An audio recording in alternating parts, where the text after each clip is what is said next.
আসসালামু আলাইকুম। আমি এখন আছি সোনাপুর হাটে। এই দেখেন অনেক বড় মাছ। ভাই এটা কয় কেজি ওয়েট? এই 10 কেজি। 10 কেজি। এটা কত করে কেজি চাচ্ছেন? 350 টাকা কেজি। 350 টাকা কেজি। এই 10 কেজি সাইজের ব্রিকেট। ব্রিকেট মাছ 350 টাকা কেজি সোনাপুর হাটে। আরও মাছ এই যে দেখেন, এই যে ড্রাম ভরা আরও অনেক মাছ আছে। এই যে সামনে অনেক মাছ আছে, আমেরিকান সাইজের আমেরিকান মাছ আছে। এটা 5 কেজি সাইজের মাছ। ভাই এটা কত করে বেচতেছেন? 350। 5 কেজি সাইজের মাছ 350, 5 কেজি আমেরিকান। এইখানেও তো অনেক মাছ আছে বড় ভাই। এইগুলি কত করে বেচতেছেন ভাই?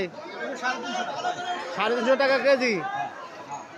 আচ্ছা, এই যে সোনাপুরাটে অনেক বড় বড় মাছ বিক্রি করে আমাদের এই চুন্নু ভাই। আপনারা যে যেখান থেকে দেখতেছেন কমেন্টে জানাই দেবেন কি কোথা থেকে দেখতেছেন, আর বড় মাছ লাগলে অবশ্যই চুন্নু ভাইয়ের সাথে দেখা করবেন। এই যে সোনাপুরাটে চুন্নু ভাই।